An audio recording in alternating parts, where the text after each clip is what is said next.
Hello friends, welcome back to my channel. तो भाई आज की इस वीडियो में मैं आपको अपनी लॉ की सर्टिफाइड कॉपी दिखाने वाला हूँ। अब इस लॉ की मेरी सर्टिफाइड कॉपी का थोड़ा सा ओवरव्यू दे दूँ। मेरे इसमें जो एग्ज़ाम मतलब मार्कशीट के अंदर जो मार्क्स थे वो थे 53 मार्क्स, और जो मेरे को यहाँ पर आप देख सकते हो मार्क्स ऑब्टेन्ड जो है वो है 51 मार्क्स। तो ये ग्रेस मार्क्स या और कुछ इंक्रीज ऑफ मार्क्स की वजह से जो मार्कशीट है और कॉपी है आंसर शीट जो है उसमें मार्क्स अलग हो सकते हैं, आईसीआई ने पहले बता रखा है। तो मेरे एक्चुअल में मार्क्स 53 मार्क्स हैं। और आपने अगर रिजल्ट की वीडियो ना देखी हो तो भाई जरूर देखना रिजल्ट की वीडियो, प्रॉपर फैमिली के साथ रिएक्शन है।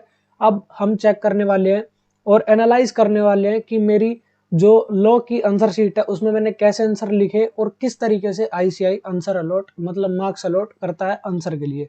और आपको जो एक बहुत बड़ा डाउट होता है कि लॉ में आंसर राइटिंग कैसे करें, वो आप देख सकते हो कि आईसीआई कैसे डिमांड करता है।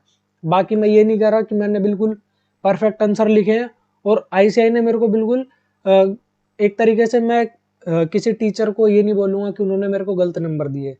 हो सकता है कुछ उनके और पैरामीटर्स हो जिनको चेक करके नंबर कम अलॉट करते हो। बाकी हाँ, आईसीआई की चेकिंग स्ट्रिक्ट है, वो आप देख लोगे। तो without wasting any time start करते हैं सीधा। तो भाई ये है मेरी मार्कशीट, और यहाँ पर मेरे को टोटल 51 इन मार्कशीट और एक्चुअल में 53 मार्क्स मिले। स्टार्ट करते हैं। मैंने कौन से नंबर मतलब कौन से क्वेश्चन नंबर से स्टार्ट करा। तो भाई सीधा मैंने सबसे पहले क्वेश्चन नंबर 1 से स्टार्ट करा। इसका मतलब ये नहीं है कि आपको भी 1 से ही करना है या फिर सीरियल वाइज चलना है। आपको मैं दिखा दूंगा, मैंने सीरियल वाइज नहीं करा था, ठीक है। लेकिन सीरियल वाइज करो तो बढ़िया है, ना करो तो भी कोई गलत बात नहीं है, ठीक है। आपको जैसा सूटेबल लगे, क्योंकि फर्स्ट इंप्रेशन तुम्हारा बहुत बढ़िया होना चाहिए। वो क्वेश्चन अटेम्प्ट करो जिसमें आपको लगता हो कि इसमें तो नंबर कट ही नहीं सकते। अब भाई मेरे पास ना एक और चीज मैं बता दूं, मेरे पास एक रिक्वेस्ट आई थी कि 2 पार्ट्स में मत बनाओ, एक ही पार्ट में बनाओ। तो भाई ये मैं आपके उसके लिए करता था कि भाई आपको ज्यादा लंबी वीडियो ना लगे। लेकिन अब कोई नहीं, इस पूरी को फटाफट करेंगे और एक ही पार्ट में करेंगे। तो सबसे पहले आ जाता है क्वेश्चन नंबर 1। क्वेश्चन नंबर 1 का ए पार्ट ये कॉन्ट्रैक्ट एक्ट से होता है, जहां तक हमें पता है। पूरा एक अगर आपको चाहिए कि क्वेश्चन में मतलब जो पेपर आता है उसमें कौन सा क्वेश्चन का कौन सा पार्ट किस एक्ट से आता है, तो वो मैं आपके साथ शेयर कर दूंगा। टेलीग्राम ग्रुप ज्वाइन कर लो, वहाँ पे सारे रिसोर्सेज होती हैं। तो इस क्वेश्चन में देखो मैंने प्रॉपरली, देखो सेक्शन वगैरह तो इतना कोट करने का है नहीं क्योंकि इतना मैं याद भी नहीं करता था उस टाइम पे।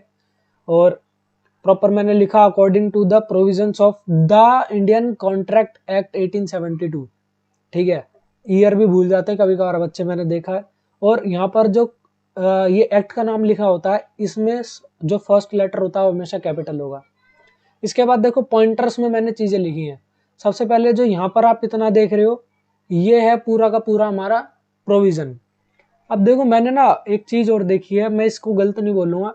बच्चे प्रोविजन के लिए एक अलग से हेडिंग लिखते हैं, जैसे कि यहाँ पर हम अलग से लिखेंगे प्रोविजन और फिर उसके नीचे प्रोविजन लिखेंगे।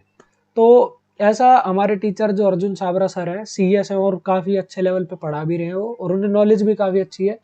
उन्होंने बोला कि प्रोविजन, फैक्ट्स, कंक्लूजन इसकी हेडिंग देने की जरूरत नहीं है। जो चेकर है वो अपने आप में इतना समझदार है कि वो समझ सकता है कि हाँ ये प्रोविजन ही लिखा है। तो इसलिए मैंने प्रोविजन वगैरह इन सब की कोई हेडिंग नहीं दी। इसके बाद यहाँ पे प्रोविजन के मेरे को मार्क्स मिलते हैं। मैं दिखा देता हूँ ये कितने मार्क्स का था। हमारा क्वेश्चन नंबर 1 4 नंबर का था, इसमें मेरे को 3 नंबर मिले हैं, ठीक है। अब इसमें कटेगा नंबर, उसका कुछ क्लैरिफिकेशन नहीं मिलता, अब देखते हैं क्या है। इसके बाद यहाँ पर मैंने इतना सा अपना फैक्ट लिखा। बाकी फैक्ट ये आई थिंक बड़ा है, लेकिन जितना तुम कर सकते हो, देखो ज्यादा बड़ा हुआ नहीं। कभी कभार होता है बच्चा इतना बड़ा फैक्ट लिख देता है और प्रोविजन इतना सा, तो इसीलिए देखो प्रोविजन देखो आप इतना बड़ा और फैक्ट इतना सा दिख रहा है, तो इससे लगता है कि हाँ बंदा पेज बढ़ाना नहीं चाह रहा, अपने आंसर को बढ़ाना नहीं चाह रहा, वो टू द पॉइंट स्टिक रहना चाहता है। तो मैंने फैक्ट लिखे और फिर उसके बाद कंक्लूजन लिखी। अब मैंने अपनी आंसर राइटिंग टिप्स में ये बता दिया था कि आईसीआई कोई एक पैटर्न फॉलो नहीं करता कि प्रोविजन, फैक्ट और कंक्लूजन ही होना चाहिए। आप कैसे भी करके दे सकते हो, बस वो कन्विंसिंग होना चाहिए आंसर। हमारे सर भी यही बात बोलते हैं, आंसर का कोई एक स्ट्रिक्ट रूल नहीं है लिखने का, बस वो कन्विंसिंग होना चाहिए। जो चेक करो उसे लगना चाहिए हाँ सही लिखा है। इसके बाद यहाँ पर एक एक मार्क्स अलॉट हुए हैं, शायद से कंक्लूजन के 1 मार्क, यहाँ पर कंक्लूजन का 1 मार्क और यहाँ पे प्रोविजन का 1 मार्क। जहां तक मेरे को लगता है कि जो मेरा 1 नंबर कटा होगा वो प्रोविजन में कुछ ना कुछ एक कीवर्ड या कोई लाइन मैंने छोड़ दी होगी उसकी वजह से। एक बार ये क्या चीज़ होती है, नो रिकॉर्डिंग अवेलेबल, रिकॉर्डिंग, अच्छा रिकॉर्डिंग का कुछ सिस्टम है। तो इसके बाद चलते हैं अपन क्वेश्चन नंबर 1 के बी पार्ट में। अब देखो एक बढ़िया चीज मैं बताऊं, आप सुनकर हंसोगे। ये क्वेश्चन नंबर 1 बी, ना मेरे को इसका प्रोविजन पता था और ना मेरे को इसका मतलब कुछ नहीं पता था, लेकिन एक चीज सीख रखी है कि छोड़ के नहीं आना, बस तुम्हें आए ना आए तुमने वो एक्ट तो कम से कम पढ़ रखा है, छोड़ के नहीं आना। अब देखो इस क्वेश्चन का मैंने आंसर कैसे करा। अब एक थोड़ा फनी सा एग्जांपल लेते हैं। वो एग्जांपल कुछ इस तरीके से है, जैसे मान लो आप रोड पे जा रहे हो, ठीक है, बहुत तो मतलब अलग ही लेवल का एग्जांपल है, मैंने पहले से सोच रखा था बताने के लिए। मान लो आप रोड पे जा रहे हो और कोई सामने से एक लड़का आया, और इन द सेंस अगर लड़की है तो सामने से एक लड़की आई और उसने आपके थप्पड़ मार दिया विदाउट एनी रीजन। अब आप बताओ, आपको लॉ नहीं पता, ठीक है, बिल्कुल भी लॉ नहीं पता, आप क्या कर सकते हो? What are the rights available to you? एक तो थप्पड़ दे ही सकते हो उसमें, ठीक है। ये मतलब बहुत ही फनी हो गया, और ये कोई लो वो नहीं है, मैं एक एग्जांपल की तरह बता रहा हूँ। भाई सामने वाले ने कोई गलती करी तो हम उसके एक तो रख ही सकते हैं, ठीक है। तो कुछ इसी चीज पे बेस करते हुए, क्योंकि मेरे को आता ही नहीं था पहली बात ये वाला प्रोविजन, और आता भी होगा तो मैं इसको कनेक्ट नहीं कर पा रहा था। और भाई फाउंडेशन में कुछ ऐसी दिक्कतें हुई हैं जिसकी वजह से लो बस हो गया पास, अर्जुन छाबरा सर ने बचा लिया। अब उसी तरीके को मैंने देखो इसमें ना कोई प्रोविजन वगैरह लिखा ना कुछ और, सीधा कंक्लूजन डाला, और कंक्लूजन ऐसे कि हाँ अगर कंपनी ने कॉमन सील लगा दिया तो अब कंपनी की गारंटी बन जाती है कि अब उसे कैंसिल नहीं कर सकती, कुछ इस तरीके से। तो ये क्वेश्चन नंबर 1 का बी, और इसमें देखो मेरे को कितने 2 मार्क्स मिल गए, मतलब क्वेश्चन ना आते हुए भी भाई 2 मार्क्स। अब उस बच्चे का सोचो जिसके 38 मार्क्स आए हैं लो में, 2 मार्क्स उसके लिए कितने इंपॉर्टेंट होंगे। तो इसीलिए कुछ आए भी ना तो आपको जर्नल कुछ तो लिख के आओगे, क्योंकि आपने पढ़ सब रखा है। एग्जैक्ट कुछ पता नहीं लगता, एग्जाम का थोड़ा प्रेशर इसी तरीके से हो जाता है। मैंने क्या करा था, ये पेज छोड़ दिया था और एंड में आके भाई लिख दिया, कुछ भी लिख के आओ। 2 नंबर मिले आउट ऑफ 4, छोड़ के नहीं आया बस। इसके बाद आता है क्वेश्चन नंबर 1 का सी। भाई ये वीडियो लंबी हो सकती है तो प्लीज एंड तक बने रहना, और अच्छी लग रही वीडियो तो अभी रोक के अभी लाइक कर दो, ठीक है। और लास्ट में जाके कमेंट करना जब वीडियो खत्म हो जाए कि कैसी लगी वीडियो, कैसा लगा एनालिसिस, ठीक है। अब क्वेश्चन नंबर 1 का सी आता है, ये भी 4 नंबर का था, और ये क्वेश्चन आता है हमारा सेल्स ऑफ गुड एक्ट में। अब एक और चीज आप देखो, the sales of Goods Act 1930, ठीक है। अब इसके बाद फर्स्ट लेटर कैपिटल, यही सारी चीज देखी जाती है, क्योंकि इसमें ना कहीं आपका इंग्लिश भी मेन मायने रखता है। जैसे यहाँ पे अगर हम पॉइंट लिख रहे हैं तो यहाँ पर first letter capital, I capital, E capital, G capital, ऐसे ऐसे करके। और आपको ये गलती नहीं करनी, क्योंकि आप प्रोविजन ठीक लिख रहे हो, तो जो चेकर है वो एक्सपेक्ट करता है कि यार इतनी तो कॉमन सेंस होनी चाहिए। अब ये जो क्वेश्चन आता है, ये क्वेश्चन था कि अनअसर्टेन्ड गुड्स जो होते हैं, ठीक है, उनके कुछ एसेंशियल आइटम्स बताओ उनकी प्रॉपर्टी ट्रांसफर के। जहां तक मेरे को याद आ रहा है कि अनअसर्टेन्ड गुड्स की जब प्रॉपर्टी ट्रांसफर होती है या सेल होती है तो उसके कुछ एसेंशियल आइटम्स, तो देखो मैंने पॉइंटर्स में लिखा है। अगर यही चीज तुम पैराग्राफ में लिखोगे तो टीचर को दिक्कत आएगी। अब यहाँ पर होते हुए भी मेरे को क्या हुआ कि 2 नंबर मिले हैं। अब हो सकता है कि मैंने इसमें पॉइंट्स कुछ मिस कर दिए हो। 4 नंबर का तो ऐसे क्वेश्चन है ये, मैंने इसमें कितने पॉइंट्स लिखे, 1 2 3 4 5 6 essentials of appropriation of goods, तो मतलब लगभग ठीक ठाक लिखा था, उसके बाद भी 4 नंबर दिए। अब यहाँ पर ना यही दिक्कत हो जाती है कि मैंने मॉड्यूल से पढ़ा था और मॉड्यूल की ही लैंग्वेज कट कॉपी पेस्ट डाली जा रही थी, उसके बाद भी मेरे को ये समझ नहीं आता कि शायद ये पासिंग परसेंटेज को मेंटेन करने के लिए थोड़ी स्ट्रिक्ट चेकिंग रखते हैं, क्वेश्चन में नंबर काटते चले जाते हैं। हो सकता है कि किसी और बच्चे ने अच्छा लिखा हो और उसको फुल मार्क्स दिए हो, भाई मेरे साथ तो ये हो, आप देख सकते हो।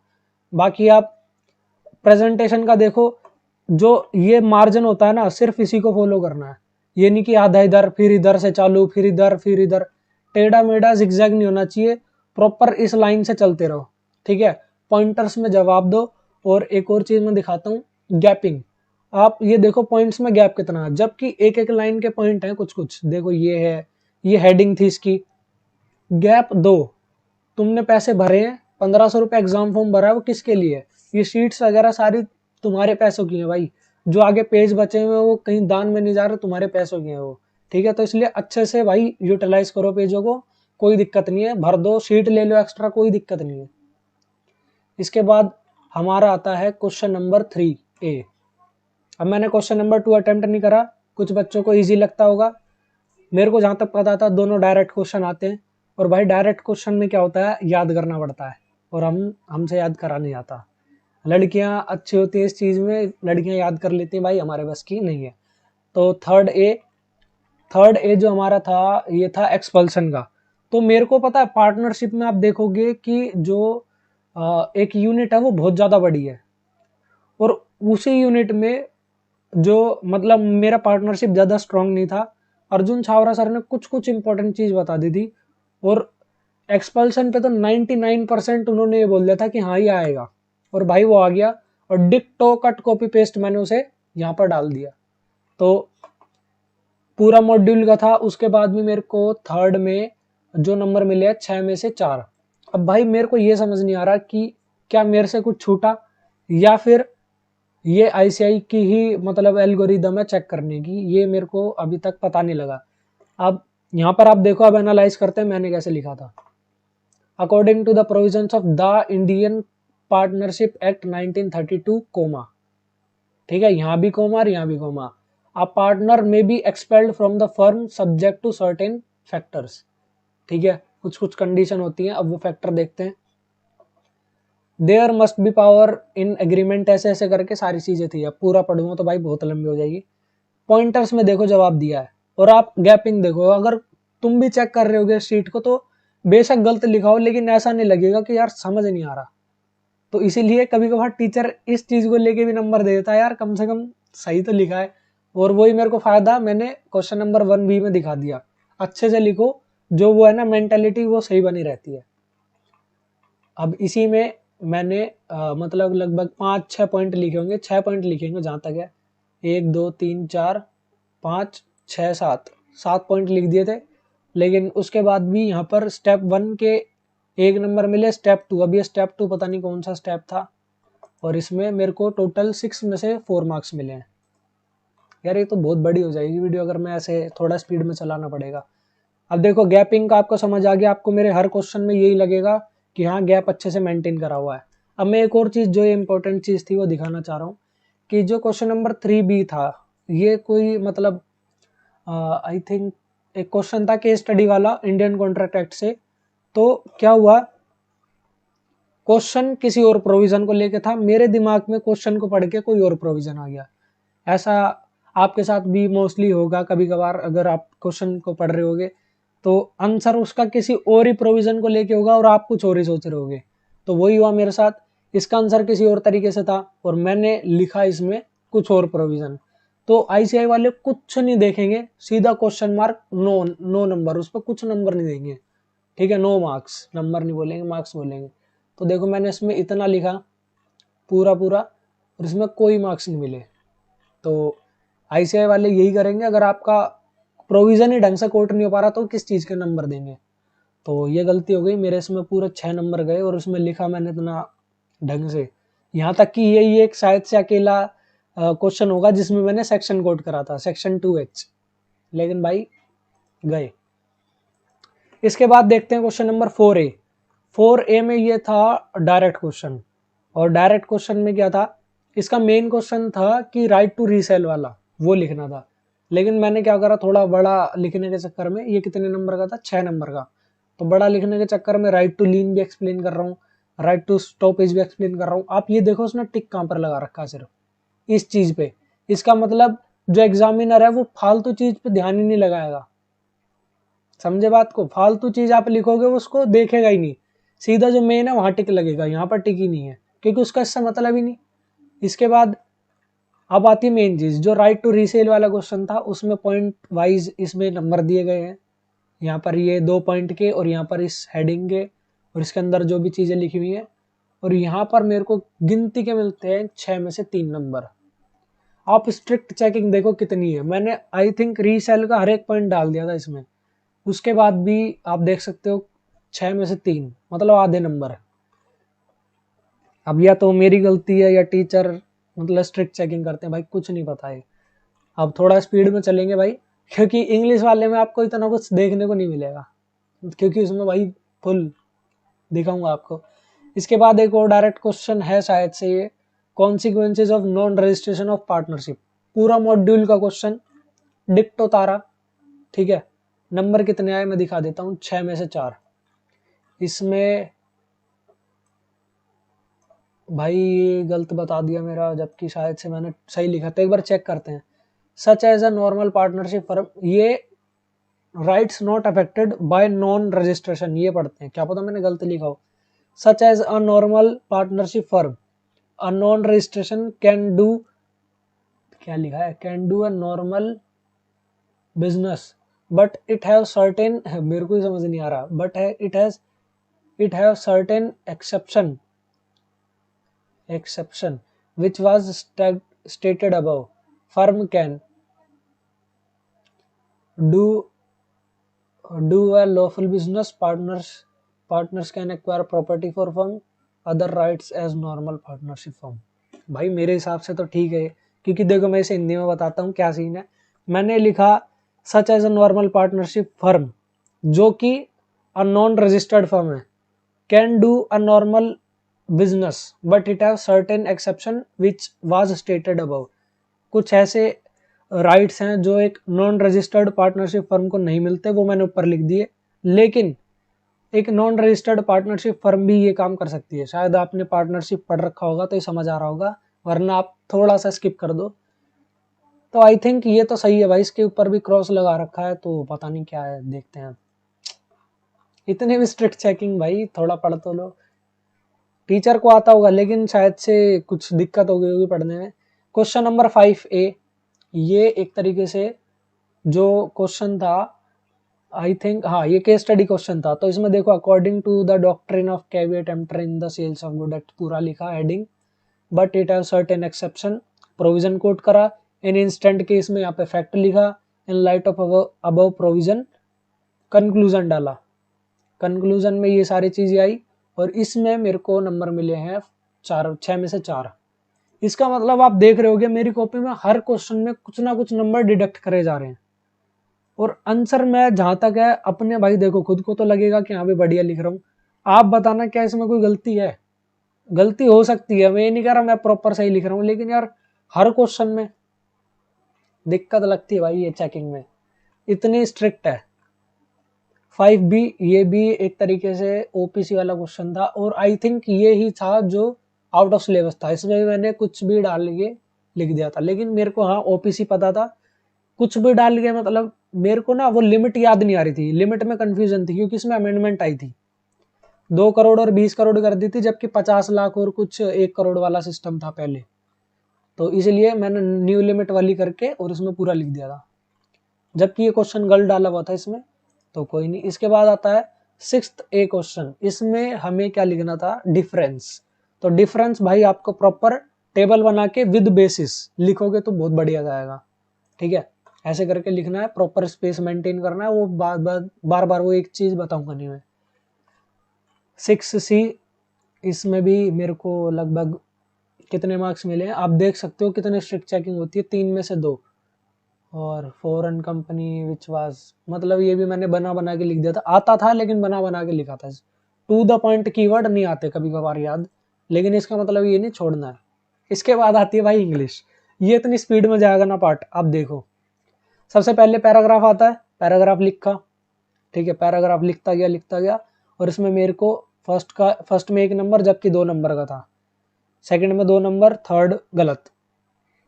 भाई ग्रामर पता ही नहीं क्या है मेरे को, तो ऊपर से आती है। 3 नंबर मिले कितने में से 2, कौन सा है, सेवंथ में 3 नंबर मिले 5 में से। ठीक है, इसके बाद आता है 7B, ये था नोट मेकिंग। इसमें जो समरी वाला होता है पार्ट 2 नंबर का, वो मैं छोड़ गया था, इसलिए मैं 98 मार्क्स का अटेम्प्ट करके आया था। आप देखना, नोट मेकिंग ये मैंने इतनी स्पीड में करी थी, मतलब मेरा टारगेट ये था छोड़ के नहीं आना बस कुछ। और आप देखो नोट मेकिंग मतलब क्या होता है, कंक्लूसिव होती है, शॉर्ट फॉर्म में लिखते हैं, क्या एब्रीविएशन में लिखते हैं, कोई एब्रिविएशन नहीं, कुछ कुछ ऐसी बेफालतू में एब्रिविएशन डाल दी, ठीक है। नोट मेकिंग करी, छोड़ा नहीं कुछ भी, नोट मेकिंग करता गया, ठीक है। और यहाँ पर आके एब्रिविएशन लिख रहा था और ये समरी के लिए मैंने जगह छोड़ रखी थी, और ये गई खाली। एब्रिविएशन का डब्बा बनाते सीधा मैम ने पेपर खींचा, जाओ घर, ठीक है। तो ये वाला था, मतलब मेरा ये है टारगेट। और मैं भी आपको ये बता रहा हूँ, लो के पेपर में छोड़ना मत, जितना अटेम्प्ट कर सकते हो करो। एक एक दो दो नंबर भी बहुत वैल्यूएबल हो सकते हैं आपके रिजल्ट के लिए। इसके बाद क्वेश्चन नंबर 11 है, ये कम्युनिकेशन के ऊपर लिखना था, चार्ट भी बना दिया ग्रेप वाइन कम्युनिकेशन का, इधर उधर सारा हर जगह, ठीक है। अब इन्होंने यहाँ पर एक मिस्टेक मेरी लिख रखी है, देखते हैं। It is a type of informal communication and the information through it flows very rapidly. अब इस थ्रू में क्या दिक्कत है? THROUGH, क्या दिक्कत है भाई? मतलब थोड़ा जूम करके देख लेते दिख जाता। इसके बाद भाई जो आते हैं ना ये वाले क्वेश्चन, सारे गलत, क्योंकि हमने ना BCR को साइड कर रखा था। आपने मेरी मिस्टेक्स वाली वीडियो देखी होगी, तो BCR लास्ट के 1 महीने में उठाई गई थी, तो इसी वजह से इनको ज़्यादा प्रैक्टिस नहीं कर पाया, और सीधा 0 0 0 लगे सब में 0, ठीक है। और इसके स्टेप 1 में टोटली डेस्परेट, शायद ये वाला ठीक होगा मेरा, ऐसे नंबर में। अब देखो फटाफट निकलेगा। यहाँ पर 11C, 11 कौन सा क्वेश्चन था? हाँ, ये मेल लिखने वाला क्वेश्चन था शायद से, हाँ मेल वाला क्वेश्चन। तो मेल मैंने थोड़ी प्रैक्टिस कर रखी थी अच्छी खासी, तो मेल में मेरे को मिलते हैं 4 में से 2।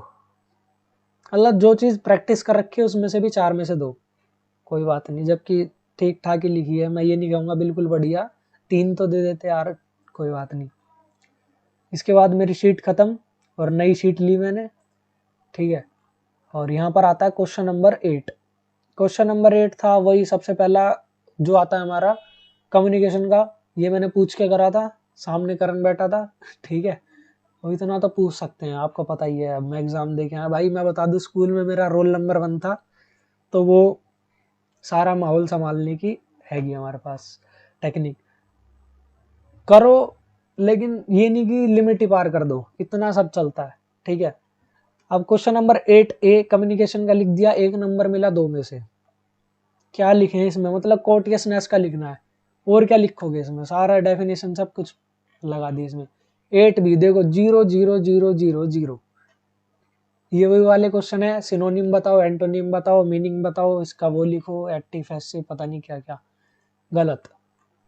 इसके बाद आता है, ये आता है हमारा क्या चीज़ कहते हैं इसे, प्रेस से राइटिंग। इसमें बड़े को छोटा करना होता है, बड़े को छोटा कर दिया, नंबर आते हैं हमारे कितने? 8 में से 8 का C है, 5 में से 3। गलती कहाँ पर है? मतलब बड़े में से छोटा करा गया, इसे और छोटा करूँ क्या भाई? पेज देखो, वो इतना बड़ा पेज था, वो इतना छोटा कर दिया। मेन मेन चीज़ें लिखी हैं, उसके बाद भी बहुत स्ट्रिक्ट चेकिंग है भाई, इसलिए बच्चे लोग में फेल होते हैं। इसलिए भाई मेरी यही सजेशन रहेगी, अगर आपका सिलेबस बढ़िया है, आपकी आंसर राइटिंग बढ़िया हो गई, मतलब आपने एकेडमिक लेवल पे काफ़ी अच्छा कर लिया, तो आप मतलब एग्जाम टाइम पे ना जितना ज़्यादा अटेम्प्ट कर सकते हो उतना ज़्यादा अटेम्प्ट करो, क्योंकि कहीं से भी नंबर उठाओ, एक एक नंबर जोड़ता है भाई, एक एक नंबर। तो इसीलिए छोड़ना मत बस कुछ, क्योंकि ऐसा मत करना कि ऑप्शन में है, वो गलती कर जाएगी। क्वेश्चन नंबर 10 है, फिर से वही कम्युनिकेशन, इसमें मेरे को 2 में से 2 मिले।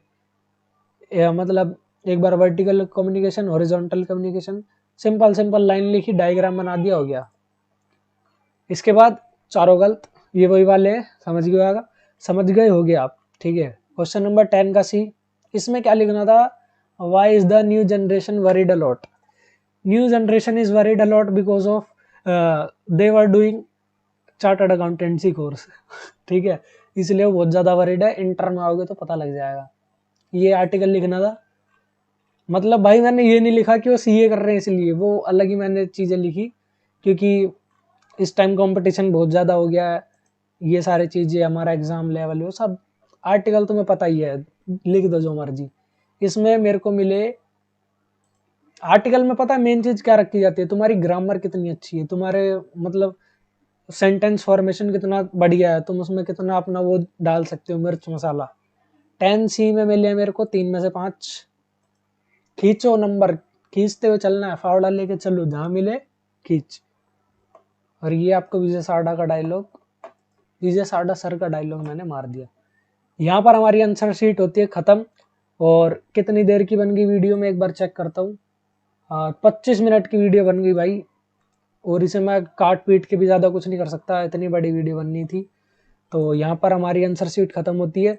तो आपको मैंने मेन पॉइंट्स बता दिए कि इन इन चीज़ों का ध्यान आपको रखना ही है, और ये चीज़ आपकी बहुत ज़्यादा हेल्प करेंगे लो के पेपर में। क्योंकि हम मोस्टली बच्चे क्या करते हैं, एकेडमिक्स पे फोकस करते हैं, और वो करना चाहिए भी, लेकिन एग्जाम सिचुएशन भी बहुत ज़्यादा इंपॉर्टेंट रोल प्ले करती हैं, उनको भी ध्यान में रखना है। और कैसी लगी आपको वीडियो, अब आप कमेंट करके ज़रूर बताना। लाइक तो आपने पहले कर दिया होगा, ठीक है। और अगर आप न्यू हो तो भाई, क्योंकि मेरे व्यूज बहुत ज़्यादा आ रहे हैं, सब्सक्राइबर उस लेवल से नहीं बढ़ रहे, अगर आप इस वीडियो को ज़रूर देख रहे हो भाई, तो यार सब्सक्राइब करो। क्योंकि इस चैनल पे सारा सीए से रिलेटेड कंटेंट है, थोड़ा बहुत एंटरटेनमेंट कंटेंट है। जो सीए से रिलेटेड कंटेंट है ना, वो बहुत ज़्यादा फिल्टर्ड कंटेंट है, मतलब उसमें दिक्कत एक तरीके से मैं ढूंढता हूँ, और उसका सोल्यूशन जितना मेरे से बेस्ट पॉसिबल है वो देता हूँ। तो अगर आप फाउंडेशन में हो, इंटर में मेरे साथ के बच्चे हो, मतलब साथ के मेरे दोस्त हो, तो भाई ज़रूर सब्सक्राइब करो, आपको काफ़ी चीज़ें मेरे से रिलेटेड लगेंगी। और अगर आप फाउंडेशन के हो तो आपको बहुत ज़्यादा गाइडेंस इस चैनल पे मिलने वाली है। तो कमेंट करके ज़रूर बताना। Thank you, peace out.